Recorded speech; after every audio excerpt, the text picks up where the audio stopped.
Hello everyone, आज हम profit and loss appropriation account के बारे में पढ़ेंगे। Profit and loss appropriation account में सारे जो एक्सपेंस हैं वो डेबिट होते हैं और जो इनकम है वो क्रेडिट होती हैं।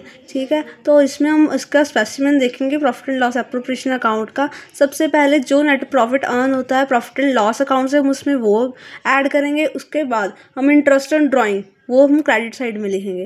डेबिट साइड में हम लिखेंगे इंटरेस्ट ऑन कैपिटल, सैलरी अगर किसी पार्टनर को मिल रही है, अगर हम किसी पार्टनर को फ़ी पे कर रहे हैं, किसी पार्टनर को कमीशन दे रहे हैं या बोनस दे रहे हैं, वो लिखेंगे। उसके बाद हम अगर कुछ रिजर्व में ट्रांसफ़र कर रहे हैं तो वो लिखेंगे। कोई प्रॉफिट का पार्ट हम अगर रिजर्व में ट्रांसफ़र करते हैं वो लिखेंगे। और जो आखिर में प्रॉफिट बचा उसे हम पार्टनर्स के कैपिटल या करंट अकाउंट में ट्रांसफ़र कर देंगे।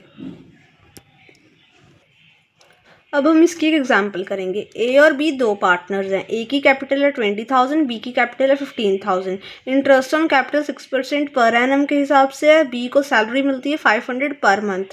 प्रॉफिट है पूरे साल का 14,000 और प्रॉफिट बिना किसी एप्रोप्रिएशन के 10% जनरल रिजर्व में ट्रांसफ़र होता है। हमें इसका profit and loss appropriation account बनाना है। सबसे पहले हम प्रॉफिट डालेंगे क्रेडिट साइड 14,000, फिर बिना किसी एप्रोप्रिएशन के हमने जो जनरल रिजर्व में ट्रांसफ़र करना है वो ट्रांसफ़र करेंगे 10%। फिर इंटरेस्ट ऑन कैपिटल का कैलकुलेट करेंगे हम। इंटरेस्ट ऑन कैपिटल 6% लगाएंगे हम कैपिटल के ऊपर। 20,000 on 6% 1,200, 15,000 6% 900। Total interest on capital है 2,100। अब उसके बाद हम सैलरी डालेंगे बी की 6,000। उसके बाद आउट ऑफ प्रॉफिट हम प्रॉफिट में से सारे एक्सपेंसेस माइनस करेंगे और हमारा जो प्रॉफिट बचेगा वो है 4,500। हमें कोई भी रेशो गिवन नहीं है कि हमने किस में उस प्रॉफिट को डिवाइड करना है, तो हम प्रॉफिट को इक्वली दोनों पार्टनर्स में डिवाइड कर देंगे। Thank you.